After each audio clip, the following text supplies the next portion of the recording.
Salut, c'est Rémi, j'espère que vous allez bien. On se retrouve dans cette vidéo aujourd'hui pour vous expliquer comment avoir accès à une démo de Divi, une démo de Divi de Elegantem.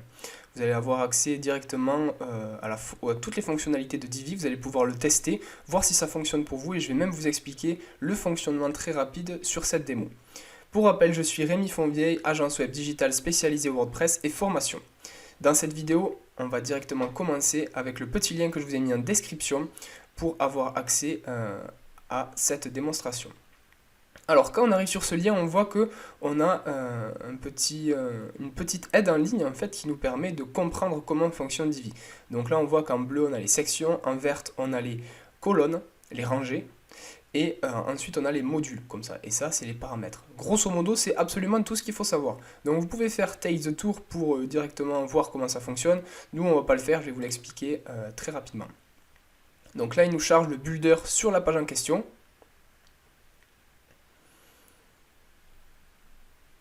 Voilà, donc là la page est chargée avec le builder. Comment on le sait? En fait on passe la souris sur différentes choses et on voit qu'il y a des choses qui apparaissent. Quand je passe la souris sur Full Service Digital Marketing, on voit que on a un premier module, donc qui doit être un module texte sans doute. Quand je clique sur paramètres, on voit Text Settings, donc du coup c'est bien un module texte. Ensuite, on voit qu'on a une rangée verte qui est composée d'une seule colonne, avec en premier dedans un module texte, un autre module texte paragraphe et un module bouton. Ça, c'est ce qui compose la colonne, la rangée verte. Ensuite, il y a une section bleue, et dans cette section bleue, on a en premier un bouton, mais ça, du coup, c'est Divi qui l'a généré. Donc, dans cette section, on a la rangée verte. Est-ce qu'on a d'autres choses? Non. La section s'arrête ici. Ce qui apparaît grisé avec un petit filtre et 16 VW, ça veut dire c'est les espacements. On va pouvoir travailler dessus. Alors, comme ça, par exemple, là, je peux augmenter ou diminuer les espacements.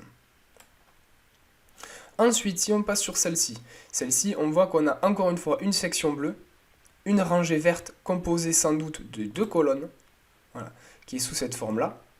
On voit qu'en premier, on a un module image, et ensuite on a un module texte avec un titre, un paragraphe, et un module bouton.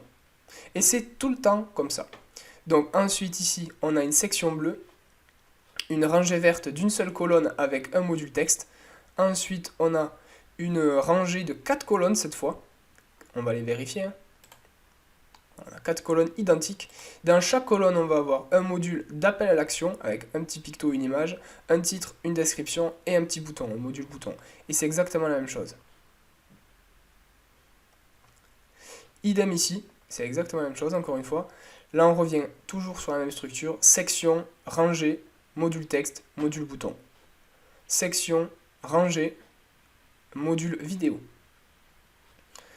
Donc toujours dans la même section, par contre, là on a une rangée de deux colonnes, encore une fois, image, titre avec texte, donc ça c'est un module texte paragraphe, et ensuite un bouton.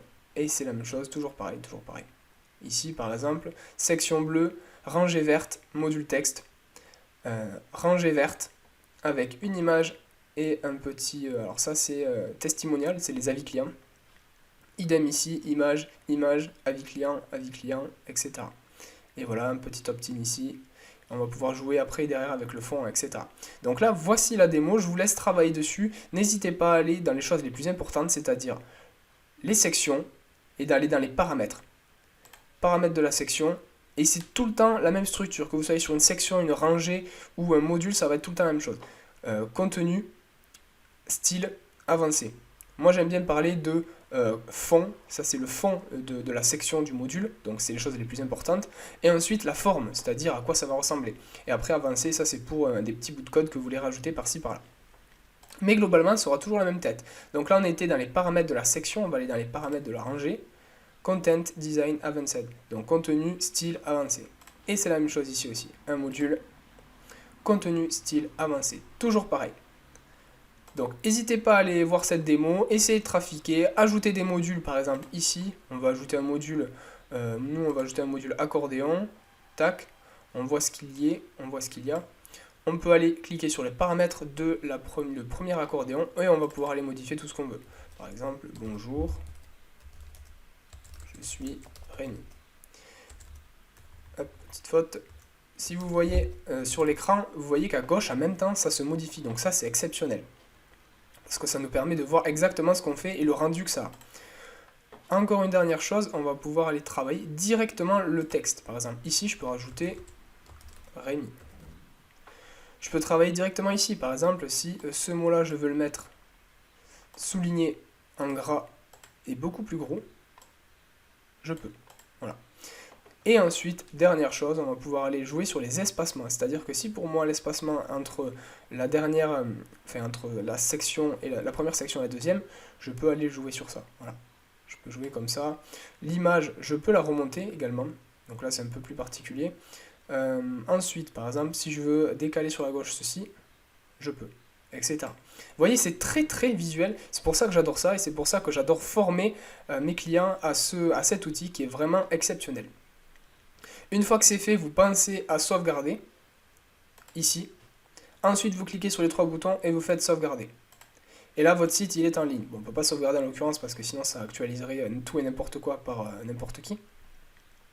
Mais voilà grosso modo à quoi ressemble Divi, comment il fonctionne. C'est très simple d'utilisation. Si je vous laisse travailler quand même sur la démo. Si la démo vous a convaincu, je vous enverrai un lien qui est dans la description. Vous allez la voir directement juste en dessous de la vidéo. Où vous aurez accès en fait, donc ça c'est la page de vente de Divi. Qui vous permettra de vous présenter Divi. Elle est assez longue cette page, donc vous aurez absolument toutes les informations dont vous aurez besoin. Si vous voulez vraiment l'acheter, vous allez dans Pricing. Et là, vous choisissez la licence que vous souhaitez. Donc, soit vous avez une licence annuelle, soit vous avez une licence à vie. Donc, annuelle, ça veut dire que vous allez payer 89 $ par an pour avoir accès à absolument tout. Et sinon, vous avez une licence à vie où vous payez 249 $ une seule et unique fois. Peu importe le nombre de sites. Donc ça, c'est vachement intéressant. Moi, ce que je regarde, c'est surtout ça. Pas besoin de récurrent. Nombre de sites illimité. Donc là, il y a du récurrent.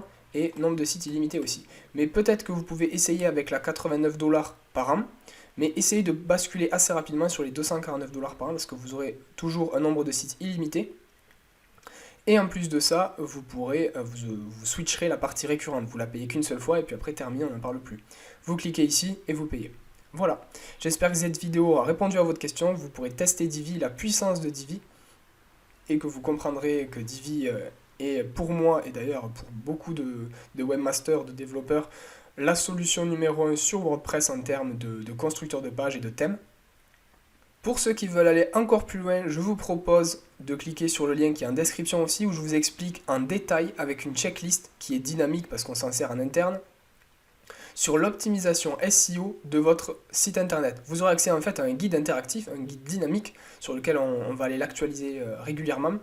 Toutes les actions à faire, étape par étape, pour pouvoir optimiser votre site WordPress pour le référencement naturel.